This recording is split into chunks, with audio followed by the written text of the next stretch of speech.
Hi. Hi. Hi, Emily. Hi. Good to see you again. Curious, in your career overall, who do you feel like has been the biggest advocate for you in the industry? As far as like the doing of the thing, I think there have been many people who have inspired me. I have really only one hero besides my mother, truly, and that's Ms. Oprah Winfrey. She has been my lifetime hero since I was kid, since I was a kid, and still today, and has been just exceptional as a human being so far.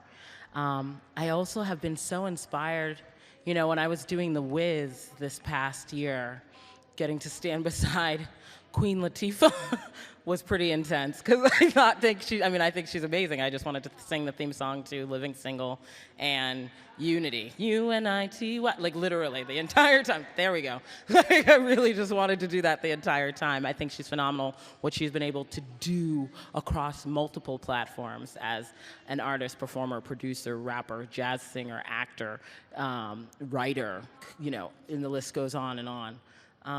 That's been phenomenal. Viola. I really have some actors that I just think. Meryl Streep I've watched and been impressed with as well. But in terms of advocates, I'd say those first two. Right here. Hi. Uzo, right here. Hi. Tanya Hart, how Hi. are you? Good to see you. Good to see you. Boston in the house. Boston in the house.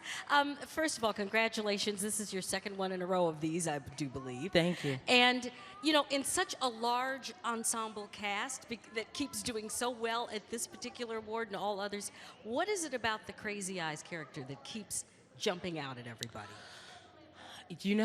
I don't think that I am best equipped at answering that question in all sincerity, with as far as what people are drawn to with her. I know for myself, what I love about her is her authenticity, her honesty, her willingness, despite the challenge that is love, and it just even necessarily, maybe even existing authentically as yourself, she still risks it, despite the challenge that takes to be that much herself. I love that about her. She's entirely, purely herself, and that's what I like about her.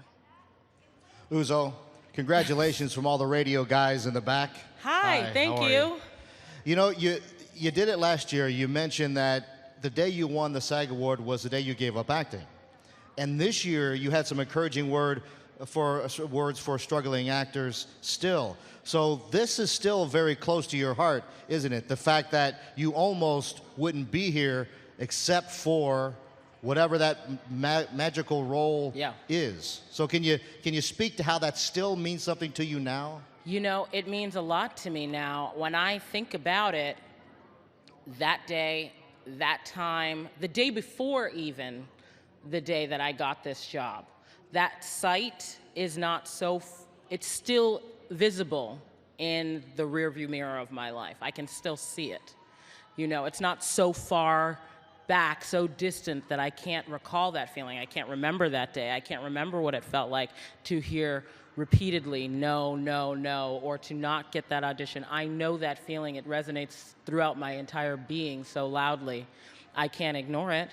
And I can't feel anything other than grateful for it. And I feel that, it came to my mind for some reason when I was standing up here. Wow, I'm here at the SAG-AFTRA Awards, the Screen Actors Guild, and just the other day, I happened to be scrolling through my Facebook, and a young actor had written me about, the business and agents, and I just felt like there are so many people who have so much to give to this art form, who have so much to say that with their art, that I just wanted to acknowledge that because I know the feeling. Last question. Brandy with In Style. Right here. Hi. Hi, kind of along those same lines, what was one piece of advice that someone gave you when you first started out that helped you get to where you are today? I think the greatest piece of advice single-handedly that I've ever been given, it came from my mother. My family immigrated here, for those of you who don't know, from Nigeria. My mom has overcome numerous obstacles to make it possible for me to be standing here in this moment with you all. And when I moved to New York to pursue this, she dropped me off at the train station, and she turned off the car, so she meant business, and she was like, Uzo, just work hard. She's like, I don't know what will come from this thing. All I know is that if you go there, you must go and work hard. I've never heard of nothing coming from hard work. And that was something that stood out. And she'd always said that our entire life, to not just myself, but all my siblings. And for some reason, though, on that day, I really heard her and what she was, really trying to put into me. She said, I've never heard of nothing coming from hard work. I don't know what will come. I don't know when it will come. But I know something will come if you work hard.